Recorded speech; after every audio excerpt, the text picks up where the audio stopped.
বাসর গায়ে ঢোকার সময় আমার মা আমার হাতে একটা সাদা রুমাল দেয়। আমি বললাম, কি হবে মা এটা? তখন মা বলে, এই রাখ, তোর স্ত্রীর সতীত্ব পরীক্ষার জন্য এটা দরকার হবে। সহবাসের সময় যদি তোর স্ত্রীর রক্তপাত হয় তাহলে বুঝবি তোর স্ত্রী ভালো, আর না হলে বুঝতেই পারছিস। রুমালটা কালকে আমাকে দেখাবি।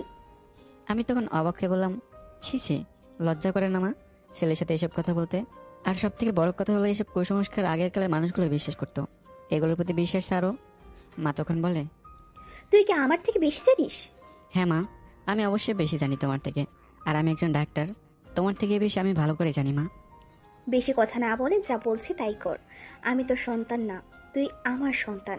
মুখে মুখে তর্ক করিস না। আমি আর কোনো কথা বললাম না। রুমালটা নিয়ে রাগে রাগে রুমে ঢুকে গেলাম। আমি কখনো অন্যায় প্রশ্রয় দিই না, কিন্তু আজ বিয়ের দিন কোনো ঝামেলা করতে চাচ্ছি না। বাসার সবাই কত আনন্দ করছে, তাদের আনন্দ মাটি করতে চাচ্ছি না। বাসার নতুন বয়সের বিষয় জানলে লজ্জা আমার মাথা কাটা যাবে, কখনো তো সামনে মাথা উঁচু করে দাঁড়াতে পারবো না। রুমে ঢুকে খাটের উপর বসলাম, রুমালটা পকেটে রাখলাম। মা যেমনটা বলেছে, যদি এমনটা করি তাহলে আমার আর আমার পরিবারের মান সম্মান সব নষ্ট হয়ে যাবে। যদিও সে মা, তারপরে সব কথা মেনে চলা আমার দায়িত্ব। কিন্তু মা হোক বা বাবা হোক, অন্যায় কোনো কাজ করতে বললে সেটা তো করা যাবে না, বোঝাতে হবে। না বুঝলে প্রতিবাদ করতে হবে। পৃথিবীর কোনো মেয়েই জানা তার স্বামী প্রথম রাতেই তার সাথে সহবাস করুক। আমার স্ত্রী পাশে বসার সাথে সাথে কিছুটা ভয় পেয়ে যায়, তারপর আস্তে আস্তে কান্না করতে থাকে। আমি বললাম, কান্না কেন করছেন? স্ত্রী সানজিদা স্বপ্না বলে, আমার ভয় করছে। আমি তখন বললাম, আপনার মাঝে হয় না জড়তার কাজ করছে আর বেদনা? কারণ নতুন জায়গায় নতুন পরিবেশ সবারই এমন হয়। বাবা মা আত্মীয় স্বজন ছেড়ে নতুন জায়গায় বাবা মা থেকে অনেক দূরে থাকা বেশ ভালোই কষ্ট। আমি সাধারণত পড়াশোনার জন্য ক্লাস 8 থেকে বাইরে থেকেছি বাবা মা ছেড়ে। মাঝে মাঝে মা বাবার জন্য ডুকরে ডুকরে কেঁদে উঠতাম। আস্তে আস্তে সব ঠিক হয়ে যাবে। আমাকে শুধু স্বামী না, একজন বন্ধু হিসেবে পাবেন আপনার পাশে। অনেক রাত হয়েছে, ঘুমিয়ে পড়ুন। আর কিছু না বলে বিছানা থেকে উঠে একটা বালিশ নিয়ে নিচে একটা বিছানা পেরে লাইট অফ করে শুয়ে পড়লাম। কিছুক্ষণ পরে ঘুমন্ত অবস্থায় শুনতে পারি মাহমুদ মাহমুদ বলে কে যেন ডাকছে, কিন্তু এটা স্বপ্ন নয়। আমার হাতের বাহু ধরে শাবনাজ ডাকছে। আমি বললাম, কি হয়েছে শাবনাজ? ভয় করছে আমার। ভয় কেন করবে? আমি আছি, ভয় পাওয়ার কিছু নেই। আসলে আমি অন্ধকার রুমে ঘুমোতে পারি না, ছোট থেকে লাইট জ্বালিয়ে ঘুমাই। আর লাইট বন্ধ করা তো, তাই ঘুমোতে পারছি না। আমি নিজেকে মনে মনে ধিক্কার দিলাম। কেমন মানুষ আমি, একটু জানতেও চাইলাম না। লাইট অফ করে দেবো নাকি জ্বালিয়ে থাকবে? আমি আবার একদম ঘুমাতে পারি না লাইট জ্বালিয়ে রাখলে। তারপর লাইটটা জ্বালিয়ে দিয়ে কাঁথা মুড়িতে আবার ঘুমিয়ে গেলাম। বউরাতে দেখি আবার কে যেন ডাকছে, মাহমুদ মাহমুদ বলে। উঠে দেখি শাবনাজ ডাকছে। আমি বললাম, কি হয়েছে, কোনো সমস্যা? না, কোনো সমস্যা নেই। আজান দিয়েছে, উঠে উজু করে নামাজ পড়ে নিন। কত বছর যে নামাজ পড়ে নেই তার কোনো হিসেবে নেই, তা আবার শীতের মধ্যে নামাজ পড়তে ডাকছে। না উঠলে মাইন্ড করবে, তাই উঠে নামাজ পড়ে নিলাম। নামাজ শেষ অনেক ঘুম পাচ্ছিল, কিন্তু না ঘুমিয়ে বাইরে চলে গেলাম। বাসায় থাকলে সকাল সকাল ঝামেলা শুরু করবে মা। স্ত্রী সতীত্ব টেনে নিয়ে এসে বলবে, রক্তমাখা রুমাল দিতে বলবে। কিন্তু আমাদের মাঝে তেমন কিছুই হয়নি যে রক্তমাখা রুমালটা দেখাতে হবে। আর যদি হয়েও থাকতো তাহলে আমি এমন কাজ কখনো করতাম না, কারণ এটা একটা মেয়ের জন্য অনেক অপমানজনক। আর রক্তপাত হলে যে একজন মেয়ের সতীত্ব ঠিক আছে, আর রক্তপাত না হলে যে সতীত্ব ঠিক নেই, এই যুগে এসে এসব বিশ্বাস করতে পারে কেউ? আমার মাকে না দেখলে জানতে পারতাম না। ভারাক্রান্ত মন নিয়ে বাইরে চলে আসলাম। অনেকক্ষণ হয়ে গেছে, কিন্তু বাড়িতে যেতে ইচ্ছে করছে না, কারণ বাড়িতে গেলে মায়ের সম্মুখীন হতে হবে, আর বিষয়টা অনেক খারাপ হবে। পরক্ষণে ভাবলাম, এভাবে আর কতক্ষণ, সারা জীবন তো আর এখানে থাকতে পারি না। যখনই বাড়িতে যাই মায়ের সম্মুখীন হতেই হবে, তাই বাড়ির উদ্দেশ্যে রওনা দিলাম। পকেট থেকে ফোন বাহির করে দেখি 22টা মিসড কল দিয়েছে মা। ফোন সাইলেন্ট করেছিল তাই বুঝতে পারিনি। জোরে জোরে বাড়ির উদ্দেশ্যে রওনা দিলাম। বাসায় যেতেই আপু হাত ধরে টান দিয়ে রুমে নিয়ে গিয়ে বলল, তোর কি কোনো আক্কেল জ্ঞান নেই ভাইয়া? বাসায় নতুন বউ রেখে কোথায় চলে গিয়েছিস খোঁজ নেই। মা তোকে খুঁজছে অনেকক্ষণ থেকে, অনেকবার ফোন দিয়েছে, ফোন রিসিভ করিস না, অনেক রেগে আছে, গিয়ে দেখ কি বলে। মা বাবা আর অনেকে ডাইনিংয়ে বসেছিল। আমার যাও দেখে মা ইশারা করে অন্য রুমে যেতে বলছে, কিন্তু আমি না দেখার ভান করে বসে থাকি বাবার পাশে, আর বসে গল্প করছি। আর কোনো উপায় না পেয়ে মা আমাকে বলে, মাহমুদ, আমার সাথে আয় একটু। তারাও একটু পড়ে যাচ্ছে, একটা গুরুত্বপূর্ণ বিষয়ে কথা বলছি। আমি যেন হাফ ছেড়ে বাঁচলাম। যাক, এবারের মতো বাঁচলাম, মায়ের সম্মুখীন হতে হবে না। আমি শুধু চাচ্ছি বাসার মেহমান চলে যাক, কারণ সবার সামনে সমস্যার সৃষ্টি করতে চাচ্ছি না। নামাজ পড়ে দুপুরে খাওয়া দাওয়া শেষ করে বিশ্রাম নিচ্ছি। সারা রাত ঘুম হয়নি। লাইট জ্বালিয়ে রাখলে আমার আবার ঘুম হয় না। কিছুক্ষণ ঘুমানোর পরে বুঝতে পারি কে যেন ডাকছে মাহমুদ মাহমুদ বলে। উঠে দেখি শাবনাজ ডাকছে। আমি বললাম, কি হয়েছে, কোনো সমস্যা? সমস্যা না, মায়ের সাথে কথা বলবো। কাল আসার পর থেকে আর কথা হয়নি। আমার ফোন তো বাড়িতে রেখে এসেছি, আপনার ফোনটা দিলে কথা বলতাম। তারপর ফোনটা দিয়ে বললাম, কথা বলো। আমাকে কেউ যেন আর না ডাকে, সারা রাত ঘুমোতে পারিনি। বিকেলে ঘুম থেকে উঠে ফ্রেশ হয়ে বাজারে যাচ্ছিলাম বাজার করতে। কাল শাবনাজের বাসা থেকে মানুষ আসবে আমাদের নিতে, তাই বাজার করা দরকার। বাজারে যাওয়ার সময় মা আমাকে পেছন থেকে ডাক দিয়ে বলে, মাহমুদ, এইদিকে আয়, শুনে যা। আমি আবার মহাবিপদে পড়লাম। এবার কিভাবে কাটিয়ে যাব? কাছে গিয়ে বললাম, কি হয়েছে মা বলো, আমার তো একদম সময় নেই। আর কিছুক্ষণের মধ্যেই সন্ধ্যা হয়ে যাবে, অনেক বাজার করতে হবে, অনেক সময় লাগবে। বেশি রাত হলে এই রাস্তায় আবার রিক্সা আসবে না। এত তাড়াতাড়ি করার দরকার নেই। আজ সকাল থেকে তুই আমাকে এড়িয়ে যাচ্ছিস। রুমালটা কই? তাড়াতাড়ি রুমাল দেখা আমাকে। রাত এসে দেখাচ্ছি মা, বাজার করে এসে সন্ধ্যা হয়ে যাচ্ছে। কোনোভাবে ওখান থেকে চলে আসলাম, তারপর বাজার করে রাতে বাসায় ফিরে আসলাম। রুমাল দেখা এবার আমাকে, আর কোনো অজুহাত নয়। আমি বললাম, আচ্ছা রুমে থেকে নিয়ে আসি। রুমাল আমার পকেটে ছিল, কিন্তু তা বললাম রুমে আছে নিয়ে আসি। তারপর এসে রুমালটা মায়ের হাতে দিলাম। মা আমার দিকে তাকিয়ে আছে অল্প কিছু ধরে। আমি বললাম, কি হলো, এভাবে তাকিয়ে আছো কেন? যাক, রুমালটা দেখে খুশি হলাম। রক্ত লেগে আছে রুমালে। দেখেছিস, আমি সত্যি বলেছিলাম, তুই তো আমার কথা বিশ্বাসই করলি না। এখন ঘরে যা, সারাদিন বাইরে ছিলি। বউয়ের কাছে যা, কিছু দরকার আছে কি দেখ। কোনো কিছু প্রয়োজন বা সমস্যা হলে আমাকে বলবি। ঠিক আছে মা। তারপর মুচকে এসে রুমে চলে আসলাম। মায়ের মুখেও হাসি, আর স্ত্রী কিছু জানতে পারলো না। কিছু কিছু সময় মিথ্যা বলার দরকার আছে, তাতে পরিবেশ সুন্দর থাকে। রুমে এসে শাবনাজ আমার হাতের দিকে তাকিয়ে বলে, আপনার হাতে দিয়ে তো রক্ত পড়ছে। কি হয়েছে হাতে? তেমন কিছু না, আসার সময় গেটের দরজায় চাপ লেগে আঙুল দিয়ে রক্ত পড়ছে। চিন্তা করতে হবে না, অল্প একটু লেগেছে, ঠিক হয়ে যাবে। এদিকে আসেন, আমি রক্ত মুছে ব্যান্ডেজ করে দিই। আমি মানা করতে গেলাম, কিন্তু না বলার সাথে সাথেই মুখ থেকে কথা ঘুরিয়ে নিয়ে বললাম, আচ্ছা ঠিক আছে তাও। এই কারণে মানা করলাম না। স্ত্রীর অনেক ভয় আছে, হাত ব্যান্ডেজ করার বাহানায় স্ত্রীর প্রথম স্পর্শ পেয়ে যাব। হাজার হলো স্ত্রীর প্রথম স্পর্শ তো এক অমৃত স্বাদ। তারপর স্ত্রী নিজ হাতে রক্ত পরিষ্কার করে ব্যান্ডেজ করে দেয়। তারপর একটা ব্যথার ওষুধও খেয়ে নিই। পরেক্ষণে আমার মনে আসে, কাল থেকে ভাবিকে দেখছি না কেন, কোথায় গিয়েছে।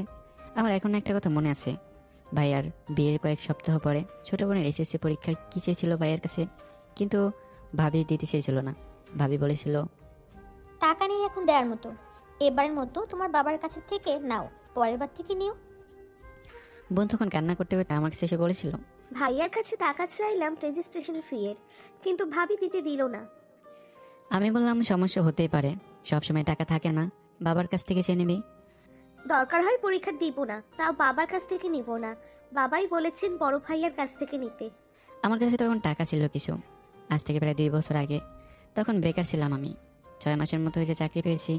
পিকনিকে যাওয়ার জন্য টাকাগুলো গুছিয়েছিলাম অনেকদিন ধরে। সেদিন নিজের ইচ্ছাটা মাটি করে টাকাগুলো বোনের হাতে দিয়েছিলাম, আর বলেছিলাম, আমার সামনে আর কখনো কান্না করবি না। তুই তো জানিস তুই চোখের পানি সহ্য হয় না আমার। আর হ্যাঁ, একটা কথা শুনে রাখ, বাবার মাকে বলবি না এই টাকাটা আমি দিয়েছি, বলবি বড় ভাইয়া দিয়েছে, বুঝেছিস? কেন তা বলবো? কেন? টাকা তো তুই দিয়েছিস, বড় ভাইয়ের নাম কেন বলবো? আমি ধমক দিয়ে বললাম, বেশি বুঝিস না, আমি যা বলছি তাই করবি। যদি মা বাবা জানে ভাবি ভাইকে টাকা দিতে মানা করেছে, তাহলে মা বাবার চোখে ভাইয়া ভাবি খারাপ হয়ে যাবে। আমি চাই না এই বাড়িতে কেউ কারো চোখে খারাপ হয়ে থাকুক। কিন্তু কিছুদিন পরে জানতে পারি ভাবির ছোট বোনের সব খরচ ভাইয়া চালায়, কিন্তু নিজের বোনের খরচ দিতে পারে না। তখন বুঝতে পারলাম এভাবে আর চলবে না, ছোট বোন মা বাবার জন্য আমাকে কিছু করতে হবে। তখন থেকে ছোট ছোট কাজ করতে করতে এখন আলহামদুলিল্লাহ ভালো পজিশনে আছি। আগের কথা চিন্তা করতে করতে অতীতে ফিরে গিয়েছিলাম, কিন্তু কারো কথা শুনে বর্তমানে ফিরে আসলাম। সামনে তাকে দেখে ভাবি দাঁড়িয়ে আছে।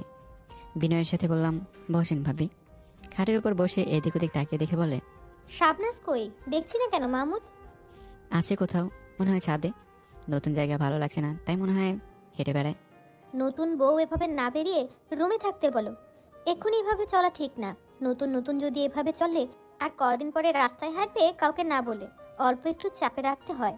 হ্যাঁ ভাবি, একদম ঠিক কথা বলেছেন। বউকে চাপে রাখা ভালো, কিন্তু সব বউকে না।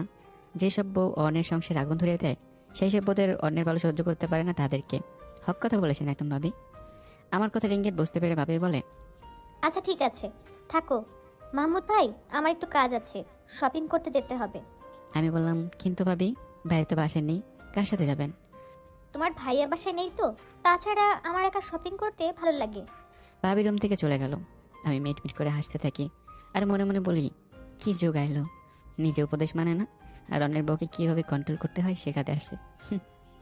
অনেক কথা ভাবতে ভাবতে একটার কথাই পড়ে যায় আমরা। আচ্ছা মা আমার সাথে কাল যেটা করেছে ভাইয়ের সাথে কেমন করেছে?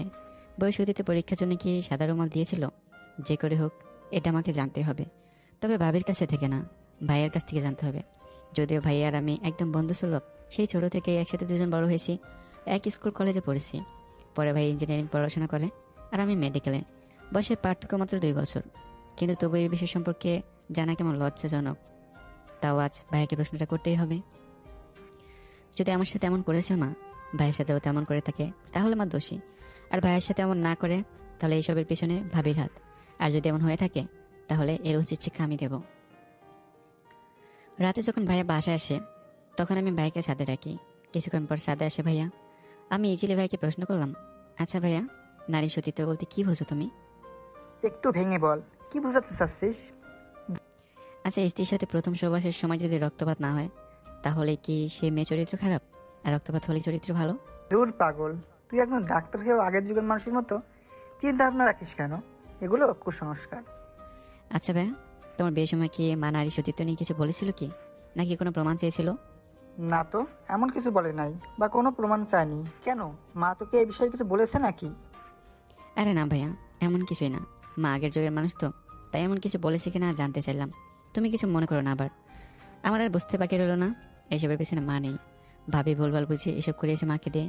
ভাই কিছু বলতে যাবে ঠিক তখনই শাবনাজ ছাদে এসে বলে, নিচে সবাই অপেক্ষা করছে আপনাদের জন্য, খেতে ডাকছে। তারপর নিচে খেতে গেলাম আমি আর ভাইয়া। অনেক ক্ষুধা লাগছে তাই তাড়াতাড়ি গিয়ে খেতে বসলাম। কোনো কিছু চিন্তা না করে জোরে জোরে খেতে গিয়ে উফ করে উঠলাম। যে হাতের আঙ্গুল কেটে রুমালে রক্ত মাখিয়েছিলাম সে আঙ্গুলে ব্যথা পেয়ে রক্ত বাইর হচ্ছে। কি হয়েছে?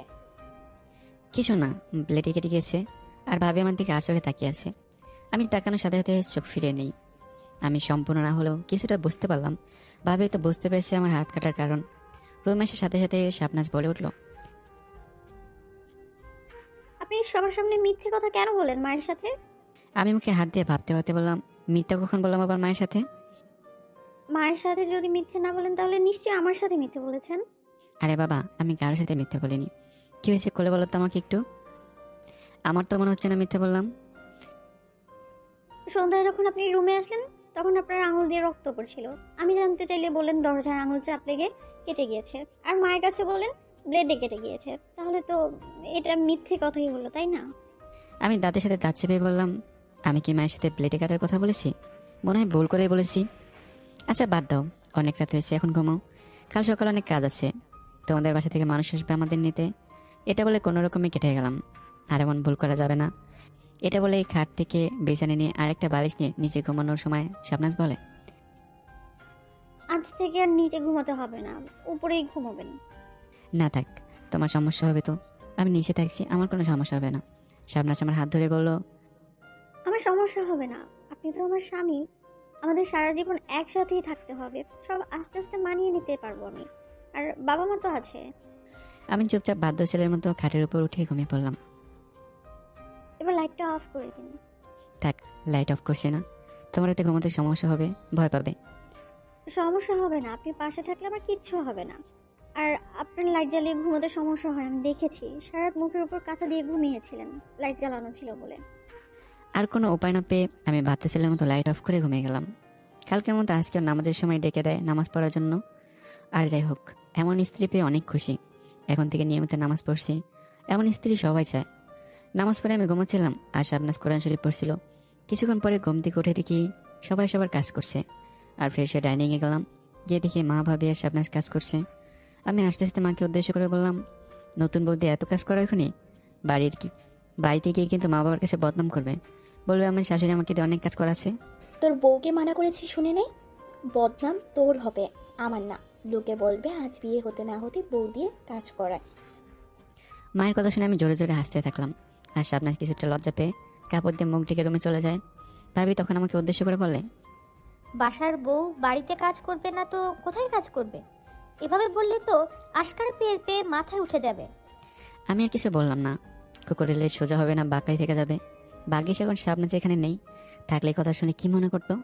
মা তখন মুচকি এসে বলল, সাইমা, তোমার যখন নতুন বিয়ে হয় তুমি 1 সপ্তাহ ঘর থেকে বাহিরই হও নাই। কয়েকটা দিন যাক, সব ঠিক হয়ে যাবে আস্তে আস্তে। আর তুমি তো আছোই, সমস্যা হবে না আমার। তোমার প্রতি আমার অনেক বিশ্বাস আছে। মায়ের কথা শুনে আমি তখন মনে মনে হাসতে থাকি আর বলি, আমার মা জানে কিভাবে সিচুয়েশন হ্যান্ডেল করতে হয়। ভাবিকে একটু সুনাম করলো আর ভাবি গলে গেল, কারণ আমার মা একটু হলেও জানে ভাবি কেমন প্রকৃতির লোক। প্রায় দুপুর হয়ে যাচ্ছে, শাবনাজের বাসার লোকজন চলে আসবে। শাবনাজের বোন, দুলা ভাই আর একটা ছোট ভাই আসবে। শাবনাজ রুমে শুয়ে আছে, আমি বললাম যাবো, গোসল করে গুছিয়ে নাও, চলে আসবে কিছুক্ষণ পরে সবাই। তারপর আমি শাবনাজ ফ্রেশ হয়ে বাইরে আসলাম। ভাইয়ের বাবা সবাই নেই, আমি, মা, ভাবি, শাবনাজ আর আমার বোন বাইরে ডাইনিংয়ে বসে অপেক্ষা করছি আত্মীয়দের। তোমার ফোনটা একটু দিবে, বাসায় কথা বলবো। তারপর আমার ফোনটা শাবনাজকে দিই। শাবনাজ ফোন নিয়ে বারান্দায় চলে যায়। শাবনাজের দিকে তাকিয়ে থেকে ভাবি আর বলে, ফোন নিয়ে দূরে যাওয়ার কি দরকার? এখানেই তো কথা বলা যায়। এখানে কথা বলে কি হতো? সবার সামনেই তো কথা বলা যায়। হয়তো পার্সোনাল কথা থাকতে পারে, ভাবি সেই জন্যই গিয়েছে। নতুন নতুন এমন পার্সোনাল কথা ঠিক না। আমার কিছু বলার আগে চেয়ার থেকে অন্য রুমে চলে যায়। আমি ফোনের দিকে তাকিয়ে ফেসবুকিং করছিলাম। ডাইনিংয়ে মা আর বোন ব্যস্ত খাবার পরিবেশনে। ভাবি কখন যে চুপি চুপি বারান্দার দিকে শাবনাজের ফোন কল শুনছে কে বলতে পারবে না। একটু পরে ভাবি শাবনাজের হাত ধরে টানতে টানতে নিয়ে এসে আমাদের সামনে। আমি, মা আর বোন এসব দেখে অবাক। আমি ভাবির হাত থেকে শাবনাজকে ছাড়িয়ে নিয়ে বললাম, এসব কি হচ্ছে ভাবি? পাগল হয়ে গেছেন আপনি? এমন শক্ত করে হাত ধরেছেন, হাতে যেখানে ধরেছি সেখানে লাল হয়ে গেছে। আমাকে কথা না শুনিয়ে তোমার বউকে কথা শোনাও মাহমুদ, তোমার পরক্রিয়া বউ। আমার মেজাজ গরম হয়ে গেছে। ভাবি না হয়ে অনেকে হলে সত্যিই থাপ্পড় মেরে দিতাম। আমি বললাম, কেন, কি করেছে আমার বউ যে তাকে কথা শোনাতে হবে? আর পরকীয়া বউ মানে? এসব বাজে বাজে কথা বলছেন কেন? তোমার বউ মায়ের সাথে কথা বলার নাম করে কার সাথে কথা বলছিল জিজ্ঞেস করো। বাবু সোনা বলে ডাকছিল, আবার বলছে একবার এখান থেকে চলে গেলে তোমাকে ছেড়ে আর আসবে না, আজকেই চলে যাব। এসব কথা কাকে বলছিল জিজ্ঞাসা করো। মায়ের সাথে কথা বলার নাম করে ছাদে বারান্দায় গিয়ে কার সাথে কথা বলে শোনো। মনে হয় পুরাতন কোনো বয়ফ্রেন্ড আছে। আমি শাবনাজকে জিজ্ঞেস করলাম, ভাবি সব কি বলছে শাবনাজ তোমাকে? সত্যি বলছে কি? কার সাথে কথা বলছিলে তুমি? আমার কথার উত্তর না দিয়ে অনবরত কান্না করতে থাকে শাবনাজ। আমি জোর দিয়ে বললাম, কি হলো? তুমি যদি নির্দোষ হয়ে থাকো তাহলে কথার জবাব কেন দিচ্ছ না? তাহলে ভাবি যা বলেছে সেটা কি ঠিক? তুমি যদি নির্দোষ হয়ে থাকো তাহলে তোমার কিছু হবে না। যে তোমার উপর মিথ্যা অপবাদ দিয়েছে তার শাস্তি হবে। আর যদি সঠিক হয়ে থাকে তাহলে আমি কিছু বলবো না। তোমার ভালোবাসার মিলন ঘটিয়ে দেওয়া আমার দায়িত্ব। শাবনাজ তখন চোখের পানি মুছতে মুছতে বলে, ওটা আমার ভাবির মেয়ে ছিল, মাত্র 5 বছর বয়স। আমি যখন বাড়িতে ছিলাম তখন সব সময় আমার কাছেই থাকতো। আমি চলে আসার পর শুধু খোঁজ করে আমার, আর অনেক কান্না করে। সেই জন্যই আমি বলেছিলাম, বাবু আমি আজকে এখান থেকে তোমার কাছে চলে আসবো, এখানে আর থাকবো না। যদি বিশ্বাস না হয় তাহলে আজকে যারা আসবে জিজ্ঞাসা করে নিয়েন। আর ভাবি সম্পূর্ণটা না শুনে আমার কাছে সাথে খারাপ ব্যবহার করছে। বিশ্বাস করেন, আমার কোনো ছেলের সাথে কোনো সম্পর্ক নেই। ঢং দেখে আর বাঁচি না। বাঘ যখন খাঁচার বন্দি হয় তখন এমন লাফালাফি করে, সব মিথ্যা কথা বলছে। এখন সব কথা ফাঁস হয়ে গিয়েছে, সেজন্যই এমন নাটক করছে। ভাবির কথা শুনে আর জোরে জোরে কান্না করতে থাকে শাবনাজ।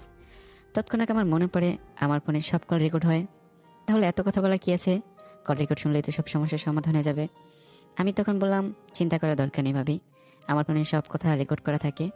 ফোন কলে রেকর্ড শুনলে সব পরিষ্কার হয়ে যাবে কে মিথ্যে বলছে আর কে অন্যের সংসারে আগুন জ্বালাতে চায়। কল রেকর্ডের কথা শুনে ভাবির মুখে হাসি থেকে ভয় রূপান্তরিত হয়। তারপর আমি কল রেকর্ড প্লে করলাম। স্পষ্ট শোনা যাচ্ছে শাবনাজ প্রথমে তার মায়ের সাথে কথা বলেছে, ভালো মন্দ জিজ্ঞাসা করেছে। তারপর ভাবির সাথে কথা বলেছে।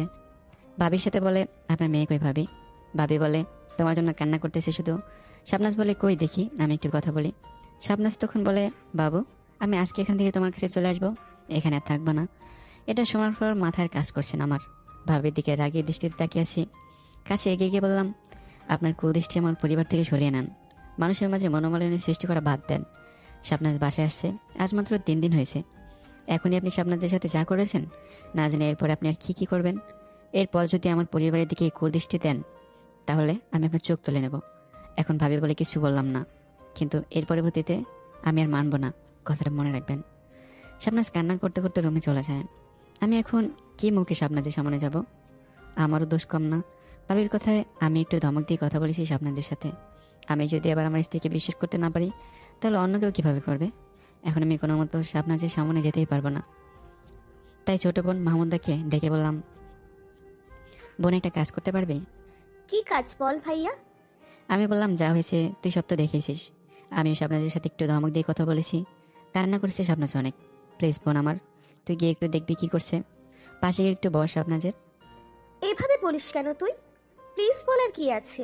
আমি ভাবির কাছেই যাচ্ছিলাম। আজকের বিষয়টা অনেক খারাপ হয়েছে। যা হয়েছে সব তোর জন্য হয়েছে। ভাবির অপরাধগুলো সব তুই বাবা মায়ের কাছ থেকে লুকিয়ে রাখিস, সেই জন্যই এত সাহস হয়েছে। আচ্ছা আমার ভুল হয়েছে বোন, এখন থেকে আর কারো অপরাধ লুকিয়ে রাখবো না, সরাসরি প্রতিবাদ করব। এবার তো ছোট ভাবির কাছে গিয়ে দেখ প্লিজ। আচ্ছা যাচ্ছি, সাইড দে এবার তুই। তারপর মাহমুদা চলে যায় শাবনাজের কাছে। মাহমুদের নাম আমার সাথে মিলিয়ে রেখেছিলাম মা। আমার আর আমার বোনটা একদম আমার মতো হয়েছে। আমাকে অনেক ভালোবাসে, আমি অনেক ভালোবাসি। এমন একটা বোন পাওয়া সত্যি ভাগ্যের ব্যাপার। বোন তো অনেকেই পেয়ে থাকে, তবে তাকে ভালোবাসা দিয়ে আগলে রাখতে হয়। কিছুক্ষণ পরে হঠাৎ কলিং বেলের শব্দ শুনতে পেলাম। মনে মনে ভাবলাম হয়তো শাবনাজের বাসা থেকে লোক এসছে। আমি ভয় পেয়ে আছি। এই ভয় হলো আত্মসম্মান বোধের ভয়। যদি এসব কিছু তারা জানতে পারে বা ভাবে কোনো সমস্যার সৃষ্টি করে, তাহলে আমার আর আমার পরিবারের মান সম্মান সব নষ্ট হয়ে যাবে। কিভাবে আমি তাদের সাথে তাদের বাসায় যাব? আর গেলে চোখ তুলে তাদের সামনে তাকানোর সাহস হবে না আমার। নতুন নতুন যদি এমন হয় তাহলে পরে কী হবে? আমার অনেক বিশ্বাস আছে শাবনাজের প্রতি। শাবনাজ কিছুই বলবে না। ভয় করছি ভাবিকে নিয়ে যদি কোনো গণ্ডগোল সৃষ্টি করে। অনেক কথা চিন্তা করতে করতে গেট খুলে দিলাম। তারপর সালাম বিনিময় করে ভালো মন্দ জিজ্ঞাসা করে রেস্ট নিতে বললাম। তারপর মাহমুদা আমার স্ত্রী শাবনাজকে নিয়ে নিচে নেমে আসে। কিছুক্ষণ আগে অনেক কান্নাকাটি করেছিল, এখন নিজের বাসা থেকে মানুষ আসার কথা শুনে হাসি মুখে নিচে নেমে আসে। আপু তোর চোখ লাল কেন? কি হয়েছে? তখন কান্না করেছিল, তাই শাবনাজের চোখ লাল হয়েছে। কিন্তু শাবনাজ এসব উপেক্ষা করে বলে, বাবা মা তোমাদের জন্য অনেক খারাপ লাগছিল, তাই কান্না করেছিলাম, সেই জন্য মনে হয় চোখ লাল হয়েছে। তখন মনে মনে ভাবতে থাকলাম, নিজের সংসার ঠিক রাখতে, নিজের পরিবারকে খুশি রাখতে হাসি মুখে মিথ্যা কথা বলতে পারে, কিন্তু সবাই না। আমার ভাবির মধ্যে কিছু অমানুষ আছে, তারা অন্যের সংসার ধ্বংস করার জন্য সবকিছু করতে পারে। কান্না কেন করবি? এত সুন্দর একটা পরিবার অর্জন করছিস তুই। মাহমুদ ভাইয়ের মতো একটা স্বামী, মাহমুদ ভাইয়ের বাবা মায়ের মতো শ্বশুর শাশুড়ি, একদম তোর বাবা মায়ের মতো।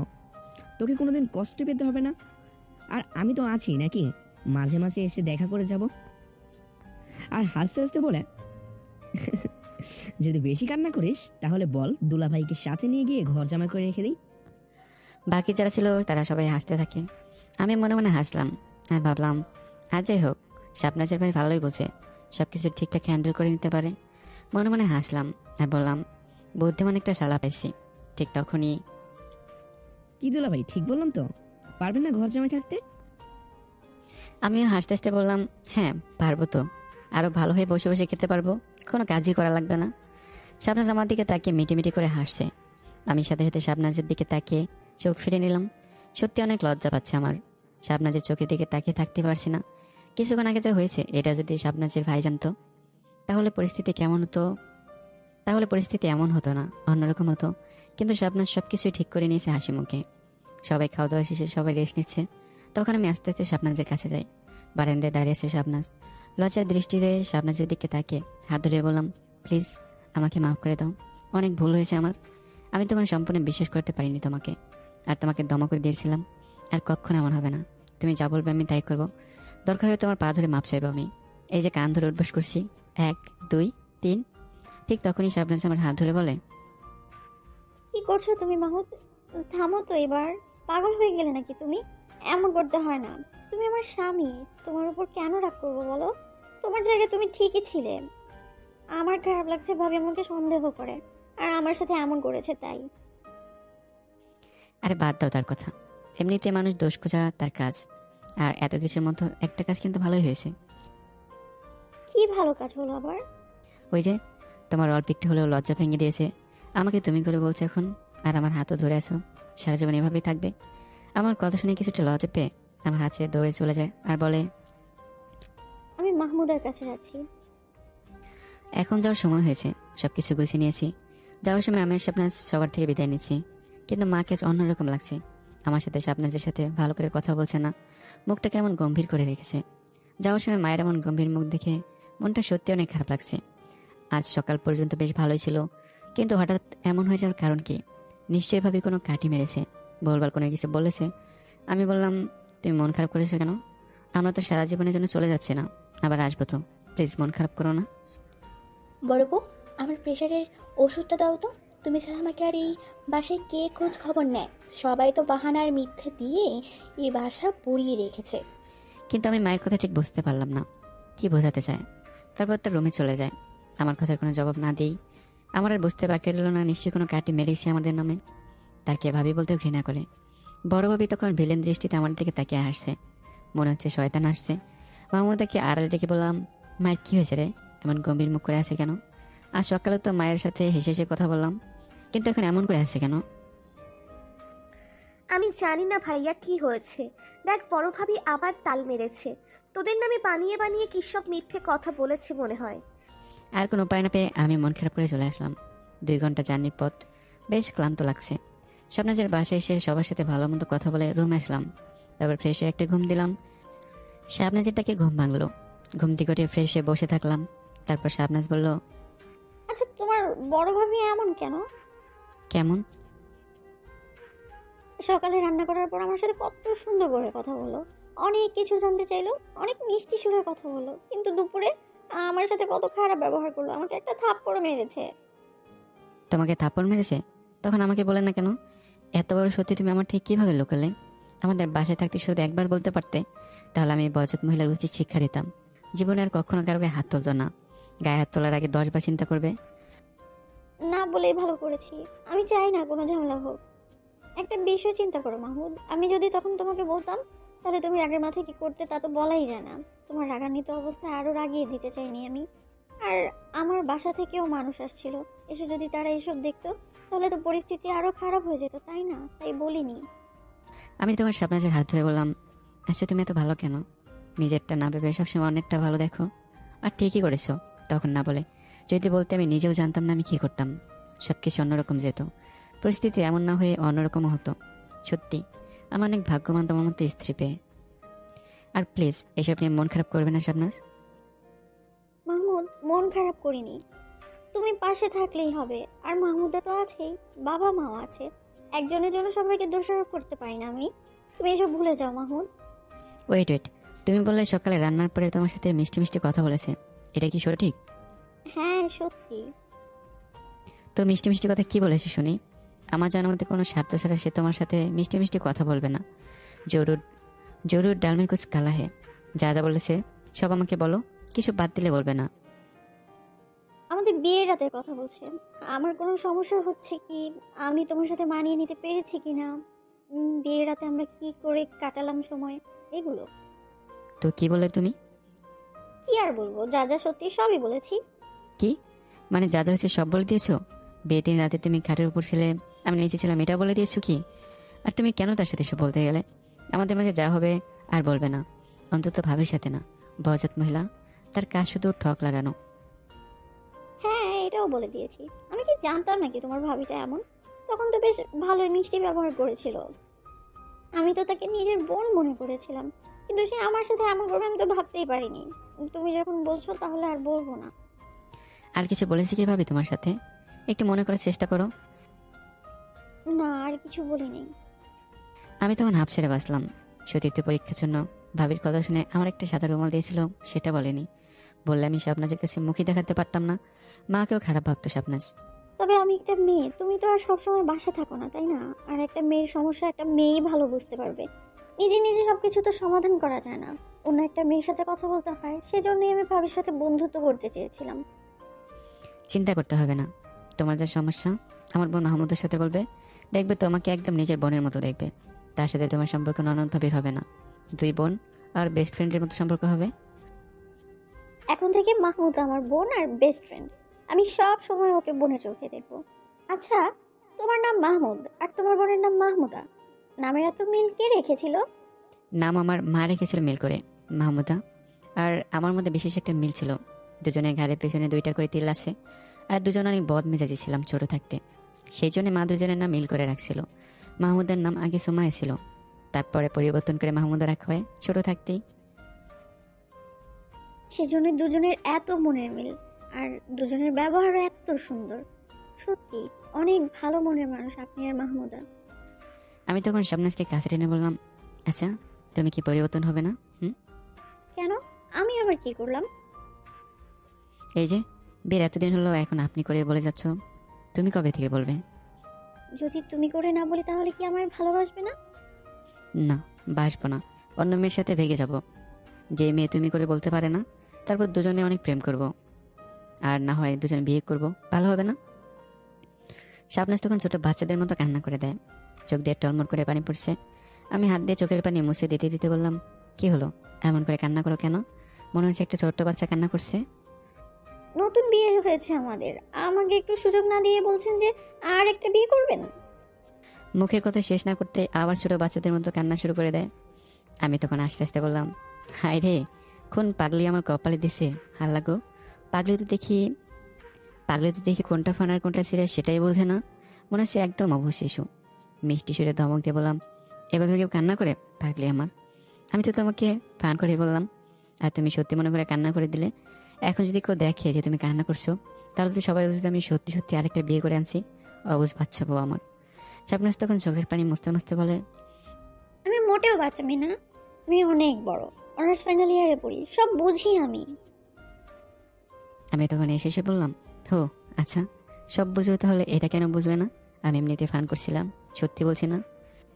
আমার সাথে এমন ফান করবেন কিন্তু কোনো মেয়ের কথা মুখে আনবেন না, আর বিয়ের কথা কখনো না।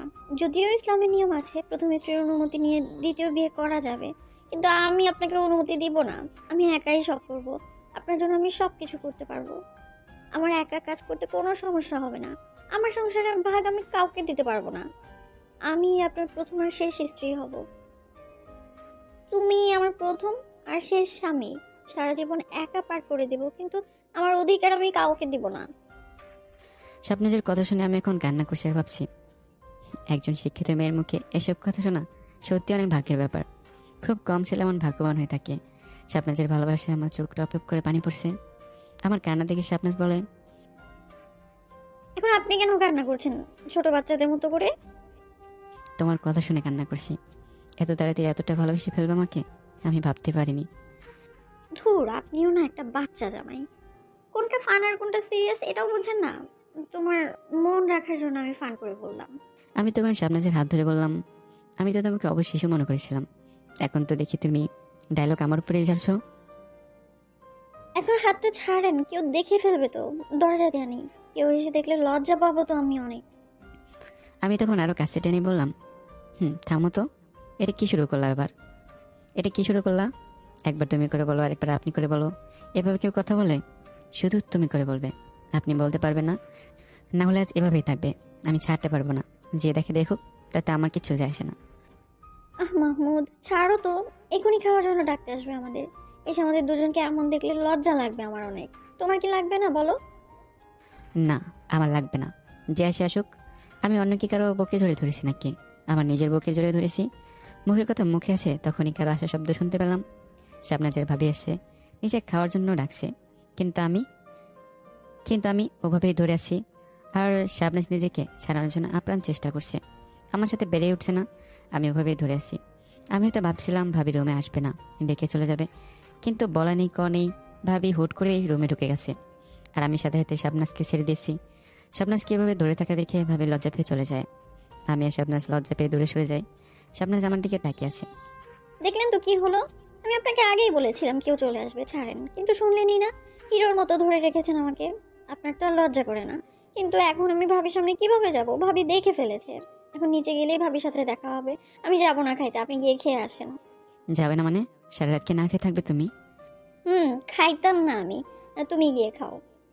আমি তখনই শাবনাজকে কোলে তুলে নিলাম আর নিচে নামতে থাকলাম আর বললাম, তুমি না গেলে এভাবেই নিয়ে যাব। আর তুমি জানোই তো আমি সব পারি। কিছুক্ষণ আগে প্রমাণ পেলে। আমার কথা শুনে শাবনাজ কান্না করে দেয় আর বলে, নিচে নামো, আমি যাচ্ছি। এই মেয়েটা কেমন, অল্পতেই কান্না করে দেয়। আর আমি কখনো এমন করতে পারি নাকি? লজ্জা তো আছে আমারও। তখনই আমি অনেক লজ্জা পাইছি। কে জানতো ভাবে এমন করে চলে আসবে। আর কোলে নিয়ে যাওয়ার কথা বাদ দিয়ে দিলাম, এটা তো কখনোই পারবো না। তারপর দুজন নিচে খেতে গেলাম। শাবনাজের ভাবিও আছে। শাবনাজের ভাবি একদম সামনাসামনি বসেছে। দুজনের দিকে লজ্জায় তাকাতেই পারছে না। তাকাচ্ছে কিন্তু চোখে চোখ পড়ছে না, টেরা হয়ে তাকাচ্ছে। আর আমার কথা তো বাদ দিয়ে দিলাম, মাঝখান থেকে আমি বেঁচে গিয়েছি। ভাবি আর শাবনাজের এই পরিস্থিতি দেখে সত্যি হাসি আসছে আমার, কিন্তু এত মানুষের মাঝে হাসতেই পারছি না। শাবনাজের ভাবিরা শাবনাজের চোখে চোখ পড়তে ঠিক করে হেসে দেয় শাবনাজের ভাবি। লজ্জা পেয়ে অল্প একটু খেয়ে রুমে চলে যায় শাবনাজ। শাবনাজের চলে যাওয়া দেখে আমিও না খেয়ে রুমে চলে যাই। ওদের কাহিনী দেখতে গিয়ে আমিও ঠিক মতো খেতে পারি নাই। রুমে এসে শাবনাজকে বললাম, কি হলো, চলে আসলে কেন না খেয়ে? তুমি দেখলে না ভাবি আমার দিকে তাকিয়ে কেমন করে হাসছিল, আমাকে শুধু লজ্জা দেয়, সেই জন্যই তো চলে আসলাম। তুমি কেন চলে আসলে? আমি মুচকে এসে বললাম, আমার বউ চলে এসছে, আমি কি করে থাকতে পারি? এবার চলো ঘুমিয়ে পড়ি, অনেক রাত হয়েছে। আমাদের বাড়িতে প্রথম রাতে কিন্তু আমি নিচে ঘুমিয়েছিলাম আর তুমি খাটে ছিলে। আজ তোমাদের বাড়ির প্রথম রাত, তুমি নিচে থাকবে আর আমি উপরে থাকবো, তাহলে সমান সমান হয়ে যাবে। কারণ একটা কথা আছে না, নারী পুরুষ সমান অধিকার। তারপর সত্যি সত্যি শাবনাজ বিছানার চাদর পেরে একটা কাঁথার বালিশ নিয়ে নিচে ঘুমিয়ে যায়। এটা কেমন হলো, সত্যি সত্যি নিচে ঘুমিয়ে পড়লো। আমি আস্তে আস্তে কোলে নিয়ে উপরে শুয়ে দিলাম। আমি কোলে নিয়েছি বুঝতে পারিনি এত তাড়াতাড়ি ঘুমিয়ে গেল। কিন্তু আমার প্রচণ্ড ক্ষুধা লাগছে। আমি আবার ক্ষুধা সহ্য করতে পারি না। রাতে ভালো খাওয়া হয়নি, অনেক সহ্য করার পরেও থাকতে পারলাম না। বিছানা থেকে উঠে রান্নাঘরে চলে গেলাম। রান্নাঘর থেকে খাবার নিয়ে আসার সময় দেখি পিছন থেকে কার ছায়া দেখা যাচ্ছে। এটা আবার কি হতে পারে? বাড়ি জামাই খাবার চুরি করে খাচ্ছে, কেউ দেখলে তো আমি লজ্জায় শেষ। যদি শাবনাজ বাদে অন্য কেউ হয় তাহলে তো চোর জামাই নাম পড়ে যাবে, আর শাবনাজ দেখলেও আমাকে চোর জামাই বলে ডাকবে। হ্যাঁ রে মাহমুদ, কেন যে খাবার চুরি করতে আইলি? কোনো রকম ক্ষুধা কন্ট্রোল করে রাখতে পারলি না, পেটুক। সকালে তো পেট পরে জামাই আদর পাইতি। পেছনে ফিরে তাকিয়ে দেখ। পেছন ফিরে তাকাতেই দেখি শাবনাজের আব্বা, মানে আমার শ্বশুর আব্বা, আমার দিকে তাকিয়ে আছে। কিছুক্ষণ ধরে আমিও তাকিয়ে আছি, কিন্তু কিছু বলছে না কেন শ্বশুর আমাকে? আমার দিকে তাকিয়ে আছে। চোর বলে মায়ের না দিলেই হয়, আল্লাহ বাঁচাও। আমার দিকে এগিয়ে আসছে, আমি পিছনে সরে যাচ্ছি। তারপর রান্না করে এসে এদিক ওদিক হেঁটে আবার রুমে চলে যায়। আমি চিন্তায় পড়ে গেলাম, কিছু বললো না কেন? এখন কি নিশ্চয়ই শাশুড়িকে বলবে, তারপর এদিক ওদিক ছড়িয়ে ছিটে যাবে, আর বাড়ির চোর জামাই হয়ে গেলাম। আমি ভাবলাম যাই হয়ে যাক, খাল দেখা যাবে। আমি খাবারের প্লেটটা নিয়ে ঘরে চলে গেলাম। এখানে বসে খাওয়া যাবে না, আবার কে চলে আসছে বলা যায় না, তখন আমার সর্বনাশ হয়ে যাবে। রুমে খাবার নিয়ে এসে দেখি শাবনাজ বসে আছে। আমি অবাক হয়ে তাকিয়ে আছি। শাবনাজ উঠে বসে আছে। খাবারের প্লেটটা টেবিলে রেখে বললাম, তোমার জন্য খাবার নিয়ে আসলাম। তুমি তো রাতে ঠিক মতো খাবারই খাওনি, তাই নিয়ে আসলাম। আসো, মুখ দিয়ে নাও, আমি হাতে করে তোমাকে খাইয়ে দেবো। খাবার আমার জন্য নিয়ে আসলে নাকি তোমার জন্য? আমি মনে মনে ভাবলাম, এই রে বুঝে গেছে মনে হচ্ছে। আমি একটু ঢং করে বললাম, ছি ছি, এটা বলতে বলে শাবনাজ তুমি? তোমার জন্য নিয়ে আসলাম আমি, আমার জন্য হলে তো ডাইনিং থেকেই খেয়ে আসতাম। একটু অ্যাক্টিং করলাম, তারপর রাগ করে ঘুমিয়ে যেতে লাগলাম। ঠিক তখনই শাবনাজ বলে, সরি আমি তো মজা করে বললাম, আসলে আমারও ক্ষুধা লাগছিল অনেক, তাই উঠে পড়েছি। আমি মনে মনে হাসতে লাগলাম। যাক, একটু ঢং করে কাজে লাগছে। এক ডিলে দুই পাখি, শ্বশুর আব্বা অথবা বাকি কেউ কিছু বলে আমি অন্তত বলতে পারবো আমার জন্য না, শাবনাজের জন্য খাবার আনতে গেছিলাম। আর এখন তো শাবনাজ একা খাবে না, আমাকেও খাইতে বলবে। খেতে বললে আমি একবার না করব, কারণ প্রথমবারে খেয়ে নিলে বুঝে যাবে। শ্বশুরকে কিছু বলতে দেব না, আর শাবনাজে কিছু বুঝতে পারবে না। ওহ মাহমুদ, তুই কত বুদ্ধি তোর মাথায়। এত বুদ্ধি নিয়ে তুই রাতে ঘুমাস কেমন করে ভাই? পরক্ষণে মনে পড়লো, ধুর, আমি তখন জেগে আছি, বুদ্ধি জোরে ঘুমাতে পারছি না। তারপর আমি হাত ধুয়ে এসে এক গ্লাস পানি নিয়ে আসলাম। শাবনাজকে খাইয়ে দিচ্ছি, কিন্তু আমাকে খেতে বলছে না। খাইয়ে দিতে দিতে অর্ধেক খাবার শেষ, কিন্তু তাও বলছে না তুমি একটু খাও। তারপর হঠাৎ শাবনাজ বলে, তুমি বাকি অর্ধেক খেয়ে নাও। আমি এমনিতে বললাম না, থাক খাচ্ছি না, তুমি খাও। কিন্তু ক্ষুধাতে আমার পেটের মধ্যে মনে হচ্ছে ইঁদুর দৌড়াচ্ছে। কিন্তু এটা কি হলো? একবার মানা করলাম বলে পরের বার খাওয়ার কথাই বলবে না? আমি তো এমনিতে প্রথমবার মানা করলাম, বাড়ির নতুন জামাই একবার মানা করলাম, পরের বার তো বলা দরকার ছিল না? কিন্তু তা না করে সবই খেয়ে নিল শাবনাজ। আমার ভাগ্যে আর খাবার জুটলো না। শাবনাজ নাক, সারা রাত না খেয়ে থাকলাম। জীবনটা বেদনা, কুত্তা ভাগ্য আমার। মনে হচ্ছে মোলা জোসকে ঠাস করে পড়ে যায়। কথায় আছে না, অতি বুদ্ধিমানের গলায় দড়ি। আজ ঠিক এমনটাই হয়েছে আমার সাথে। আর কোনো উপায় না পেয়ে না খেয়ে পেটে পাথর ভেতে ঘুমিয়ে গেলাম। ঘুম থেকে উঠে নামাজ পড়ে আবার ঘুমিয়ে গেলাম। আর মনে মনে সান্ত্বনা দিলাম, মাহমুদ ঘুমিয়ে যা, ঘুমালে ক্ষুধা লাগে না। আর কোনো উপায় না পেয়ে ঘুমিয়ে গেলাম। তারপর দেখছি শাবনাজ ডাকছে, ঘুম থেকে ওঠেন, খাবার রেডি, প্রায় নিচে যেতে হবে। আমি এক লাফে উঠে বললাম। আমার এমনভাবে উঠে থেকে শাবনাজ ভয় পেয়ে যায়। কি হলো, এমন করে উঠলে কেন? মনে হচ্ছে ভূত দেখলে? আমি আস্তে আস্তে বললাম, একটু পরীক্ষা করে দেখলাম কত জোরে উঠতে পারি, আর তোমাকে ভয় দেখালাম। কিন্তু মনে মনে বলছি, খাবারের কথা শুনে মন আর শরীর স্থির রাখতে পারিনি, পেট শুধু খাবার খাবার করছে। তাড়াতাড়ি করে ফ্রেশে তারপর নিচে খেতে গেলাম। আমি আর শাবনাজ নিচে গিয়ে দেখি সবাই আমাদের জন্য অপেক্ষা করছে। গিয়ে খাবার টেবিলে বসলাম। শ্বশুর আব্বা আমার দিকে তাকিয়ে বলে, বাবা তাড়াতাড়ি ভালো করে খেতে দাও, না হলে আবার পরে ক্ষুধা লেগে যেতে পারে। আমি মনে মনে বললাম, এটা কেমন শ্বশুর? রাতে রান্না করে খাবার খেতে গেছিলাম বলে কি এমন করে বলতে হবে? টিটকারি মারছে। আর খাবার তো আমি খাইনি, খাইছে আপনার মেয়ে শাবনাজ। ঠিক তখনই শাশুড়ি আম্মা এসে শ্বশুর আব্বাকে বলে, কালকে রাতে তুমি ওষুধ খাওনি কেন? কই খেয়েছিলাম তো। যদি খেয়ে থাকো তাহলে যে কয়টি ওষুধ ছিল সবগুলো তো আছে। মনে হয় ওষুধ খেতে মনে নেই। হুম, এখন ওষুধ খেতে মনে তো থাকবেই না। ওষুধ খেতে যখন মনে নেই তাহলে নিশ্চয়ই রাতে ঘুমের ঘোরে স্বপ্নে মনে করে সম্পূর্ণ বাড়ি হেঁটেছেন। একবার তো স্বপ্ন মনে করে ঘুমের মধ্যে গেট খুলে বাড়ি থেকেই চলে গিয়েছিলে। এখন থেকে প্রতিদিন ওষুধ খাবে। কাল ব্যস্ততার কারণে আমি নিজ হাতে ওষুধ দেইনি বলে তুমি খাওনি। কোনো কাজ নিজে করতে পারো না। আমি মনে মনে হাসছি আর বলছি, এটা কি হলো? মন মে লাড্ডু ফোটা। বাহ মাহমুদ বাহ, তুই তো ভাগ্যবান। তো শ্বশুর কালকে তোরে দেখে নাই, সে তো ঘুমের মধ্যে হারছিল, তাহলে আর দেখবে কেমনে? আমি এতক্ষণ হোদাই চিন্তা করছিলাম। শ্বশুরের পাড়াতে খাবার চুরি করে দেখে ফেলেছি, কি একটা লজ্জার বিষয়। কিন্তু এখানে কাহিনী থেকে অন্য কিছু। আমার হাসি আর বন্ধ হয় না। অনেক কষ্টে খাবার টেবিলে হাসি চেপে রাখলাম। তারপর খাওয়া শেষে জোরে জোরে হেঁটে সোজা ছাদে চলে গেলাম। এতক্ষণে যতগুলো হাসি চেপে ধরে রেখেছিলাম সব হাসি বাহির করে দিলাম। জোরে জোরে মন খুলে হাসতে লাগলাম। কিন্তু আরেক বিপদ, হঠাৎ পাশে ফিরে দেখি আপনার যে ছোট ভাই শ্যাম ফোনে কথা বলছে আর আমার দিকে হা হয়ে তাকিয়েছে। নিজে মনে মনে বললাম, মাথা মোটা মাহমুদ, এক বিপদ কাটতে গিয়ে আরেক বিপদ। এভাবে হাসতে দেখে মনে হয় আমাকে পাগলই ভাবছে শ্যাম। আমাকে দেখে শ্যাম বলে, কি ব্যাপারে দুলাভাই, এত খুশি হচ্ছেন কেন? মনে হচ্ছে অনেক খুশির বিষয়। আমি কি বলবো বুঝতে পারছি না। কোনো উপায় না পেয়ে বললাম, হ্যাঁ শ্যাম, অনেক খুশির খবর। আমার চাকরি প্রমোশন পেয়েছি, তাই এত জোরে জোরে হাসছি। খুশিতে আত্মহারা হয়ে গেছে আমি। তো দুলাভাই প্রমোশন তো পেয়েছেন, এবার মিষ্টি মুখ করাবেন না? হ্যাঁ অবশ্যই করাবো, তো কাল দেখা করো। এখন থাকো শ্যাম, একটু বাইরের দিকে ফ্রেশ হাওয়া খেয়ে আসি। চলেন আমিও যাই আপনার সাথে। আপনি তো সব কিছু চিনেন না, আমি চিনিয়ে দিব। অনেক জায়গায় ঘুরিয়ে নিয়ে আসবো, ভালো লাগবে দুলাভাই আপনার। আমি হেসে বললাম, না থাক ভাই, তোমার কষ্ট করতে হবে না। আমি বেশি দূরে যাব না, এমনিতে নিচে গিয়ে একটু হেঁটে আবার চলে আসবো। তারপর কোনোরকম ছাদে থেকে রুমে আসলাম। কালকে মায়ের ফোনে কল দিলাম, কিন্তু মা ফোন রিসিভ করলো না। পরে ফোন ব্যাক করলো না। বলছি না মা আমার সাথে এমন করছে কেন। মায়ের কথা ভাবতে ভাবতে হঠাৎ দেখি আমার ছোট বোন মাহমুদের কল। আমি না হয় মানলাম, যখন ফোন দিয়েছিলাম ফোনের কাছে ছিল না, কিন্তু পরে তো দেখেছে, তখন তো ফোন ব্যাক করতে পারে। সব সমস্যার মূল হলো আমার বড় ভাবি। আমাকে শাবনাজকে মায়ের থেকে দূরে সরিয়ে দেওয়ার চেষ্টা করছে, মায়ের চোখে খারাপ বানানোর চেষ্টা করছে। কতটা নিচু মনের মানুষ হলে এমনটা করতে পারে? আমি ভেবে অবাক হয়ে যাই, এমনটা কিভাবে করতে পারে একটা মেয়ে? লজ্জা শরম বলতে কিছু নাই।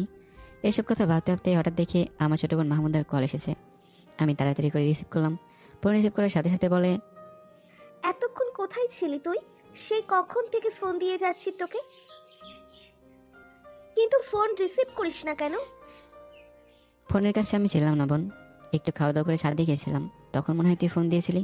কি হয়েছে এবার বল, অনেক জরুরি মনে হচ্ছে। বাবা অ্যাক্সিডেন্ট করছে, হাতে পায়ে অনেক ব্যথা পেয়েছে, পায়ের হাড় সরে গিয়েছে মনে হয়। তুই কালকে চলে আয়, এসে বাবাকে দেখে যা, আর আসার সময় শাবনাজ ভাবিকে নিয়ে আসবি। না থাক, মাত্র 2 দিন এখানে এসেছি। আমি কাল না আজকে বাসায় চলে আসছি। শাবনাজকেও নিয়ে যাচ্ছি না, আমি কয়েকদিন পরে এসে আবার শাবনাজকে নিয়ে যাব। তুই পাগল আছিস এখনো? ভাবিকে নিয়ে আয়। তুই তো জানিস বড় ভাবি কেমন মানুষ। তুই যদি ছোট ভাবিকে সাথে না নিয়ে আসিস তাহলে আবার বড় ভাবি মায়ের কাছে গিয়ে তাল লাগাবে। তার থেকে ভালো হয় ভাবিকে সাথে করে নিয়ে আয়। এখন কি আবার বড় ভাবির ভয়ে চলতে হবে আমাকে? কাউকে দেখে ভয় পাই না আমি। আচ্ছা দাঁড়া, ঠিক আছে, আমি শাবনাজকেই গিয়ে বলছি, যদি আসতে চাই তাহলে আজ দুপুরের পরে আমি সাথে করে নিয়ে আসবো। আর না আসলে আমি তার ইচ্ছার বিরুদ্ধে জোর করে তাকে নিয়ে আসতে পারবো না। আচ্ছা ঠিক আছে, ভাবিকে বলে দেখ বাবার অসুস্থতার কথা শুনলে ভাবি না করবে না। দেখবি তোর সাথে আজকেই চলে আসবে বাবাকে দেখতে। আচ্ছা ঠিক আছে, সমস্যা নেই, যদি আসে তাহলে নিয়ে আসবো। নতুন নতুন বুঝতেই তো পারছিস, জোর করতে পারছি না। সবসময় সবকিছু সিদ্ধান্ত একা নিতে গেলে হয় না, অপর পক্ষের অনুমতি নিতে হয়। আচ্ছা তাহলে থাক, আজ বিকেলে বাসে আসছি। এটা বলে ফোন কেটে দিলাম। তারপর কলেজটি দেখি 10 বার ফোন দিয়েছে আগে। আমি তখন খুব সম্ভবত খাওয়া দাওয়া করছিলাম। শাবনাজ রুমে ছিল না, নিচে ছিল খাওয়া দাওয়া করার জন্য। তারপর রুম থেকে নিচে নেমে গেলাম। রুমের মধ্যে আরও ভালো লাগছে না, তাই ফ্রেশ হয়ে হাওয়া খেতে গেলাম। শাবনাজকে না বলে বেরিয়ে গেলাম। হাঁটতে হাঁটতে অনেক দূর চলে আসলাম। তারপর মাহমুদার ফোনে 100 টাকার ফ্ল্যাক্স লোড করে দিলাম। আমি ছাড়া ওর অভাব পূরণ করার মতো কেউই নেই। বড় ভাই তো খোঁজ নিয়েও দেখে না বোনের কিছু লাগবে কিনা। সব কিছু শালির পিছনে খরচ করতে হয়। যে জল্লাদ একটা বউ, না করে উপায় নেই। কিছুক্ষণ পরে স্বপ্নাজের ফোন আসে, তারপর ফোন রিসিভ করলাম। হ্যালো মাহমুদ, কোথায় তুমি? সারা বাড়ি খুঁজেও তোমাকে কোথাও পেলাম না। এই তো আমি একটু বাইরে আছি। কেন, কি হয়েছে? মনে হচ্ছে খুব জরুরি। হ্যাঁ, অনেক জরুরি, তাড়াতাড়ি বাসায় আসো। তারপর বাড়ির পথে হাঁটা দিলাম, কিন্তু হাঁটতে হাঁটতে অনেক দূরে চলে আসছি। হাঁটতে হাঁটতে গেলে অন্তত আধ ঘন্টা লাগবেই কম হলেও। তাই একটা রিক্সা নিয়ে শ্বশুরবাড়ির দিকে রওনা দিলাম। বাসে এসে দেখি অনেক আয়োজন চলছে, রুম সাজানো হচ্ছে। আমি শাবনাজকে ডেকে বললাম, বাসায় এত আয়োজন কিসের? বাসায় নতুন জামা এসেছে বলে কি এত আয়োজন করতে হবে? ঘর সাজানোর কি দরকার ছিল এভাবে? আরে তোমার জন্য না, তোমার জন্য এসব করলে তো আগেই করতাম। আমি মনে মনে বললাম, হায় রে, আমি তো নিজেকে অপমান বোধ করছি এখন। কি দরকার ছিল বলার যে এসব আমার জন্য করছে? না বললেই তো ভালো হতো, সরাসরি বলে দিতাম এসব কিসের জন্য করছে। তারপর আমি বললাম, এসব কিসের জন্য? আজ আমার ভাবি মেয়ের জন্মদিন, সেই জন্যই তো এত আয়োজন। আজ 5ম জন্মবার্ষিকী। আমি মনে মনে ভাবলাম, শাবনাজকে বলবো কি আজ আমাদের যেতে হবে, বাবা অসুস্থ, নাকি বলবো না? যদি বলি তাহলে আমাকে মানা করতে পারবে না।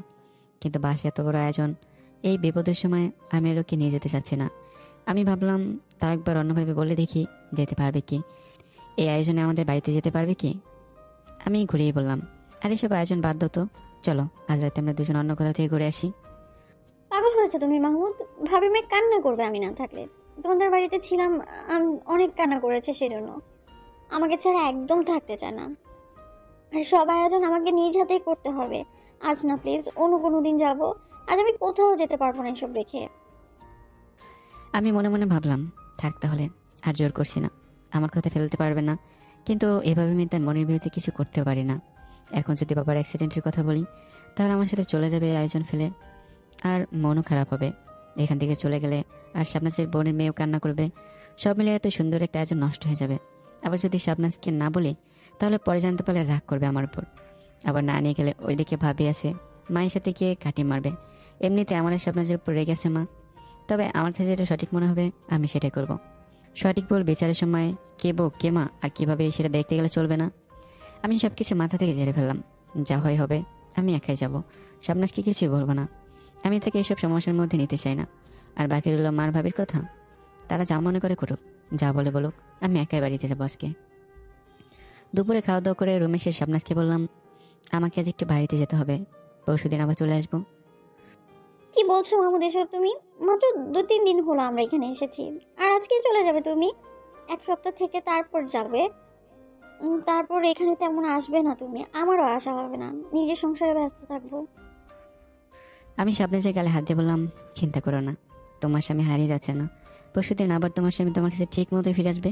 তুমি থাকো, আমি যাবো আর আসবো। আমি তোমার সাথে যাই। আমি বললাম না, না যেতে হবে না।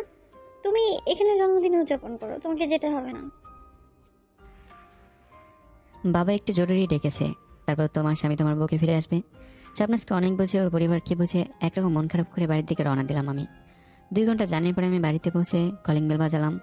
কিছুক্ষণ পরে দরজা খুলে দেয়। দরজাটার কেউ না, ভাবি খুলে দিয়েছে। বুঝলাম না আজ অন্যরকম কেন হলো।